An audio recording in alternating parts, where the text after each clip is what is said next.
2024 से पहले ही गठबंधन में पड़ गई दरार। चोरी छिपे मोदी से मिल लिया विपक्षी मोर्चे का बड़ा नेता। बिखर गया गठबंधन। मंच से मोदी ने खोल दिया राहुल गांधी के करीबी गराज। विपक्षी मोर्चे में मच गया हड़कंप। खेल हो गया खत्म। राहुल बाबा का टूट गया सपना।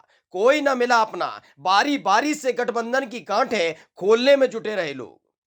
जैसे जैसे विपक्षी मोर्चे की एक एक बैठक हो रही थी, वैसे वैसे कांग्रेस पार्टी के हौसले मजबूत हो रहे थे। कुछ नेता तो घर में बैठे बैठे खुद को प्रधानमंत्री और मन ही मन में अपने अपने मंत्रालय बांट चुके थे। लगने लगा था कि इस बार तो बीजेपी को सत्ता से उखाड़ फेंकेंगे।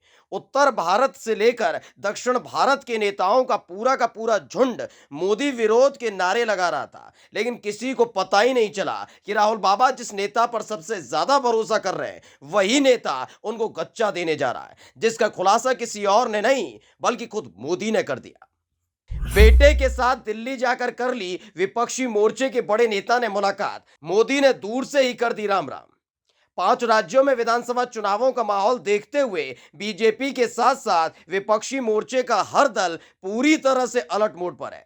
वो सत्ता में बने रहने के लिए किसी भी हालत में अपनों का साथ छोड़ने के लिए तैयार है। एक ऐसे ही नेता का राज मोदी ने सबके सामने खोल दिया। दरअसल तेलंगाना में चुनाव प्रचार के लिए पीएम मोदी गए हुए थे। अपनी सरकार की योजनाओं और वादों के बीच मोदी ने ऐसा कहा कि हैदराबाद से उठी हुई मोदी की उस आवाज का असर दिल्ली तक हुआ। पीएम मोदी ने कहा कि मैं एक राज खोलने जा रहा हूं। जब हैदराबाद म्युनिसिपल कॉरपोरेशन का इलेक्शन हुआ, बीजेपी 48 सीटें जीतकर आई। केसीआर को सपोर्ट की जरूरत थी। वो पहले बहुत सम्मान करते थे, एयरपोर्ट पर माला लेकर आते थे, अब नाराज हो गए।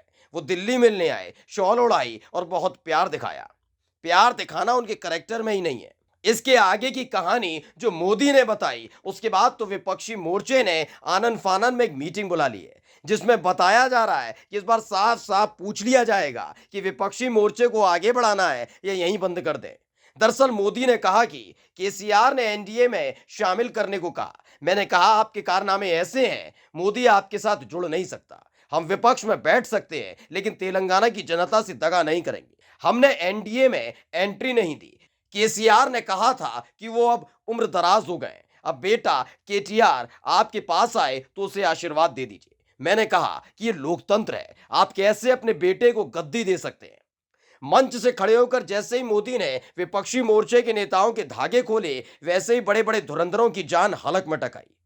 सबसे बुरी हालत कांग्रेस की है, क्योंकि इन नेताओं के ही दम पर एक बार फिर से सत्ता में आने का ख्वाब देख रही है, लेकिन लगता नहीं कि इस बार भी वो पूरा हो पाएगा। Special desk, pro nation news.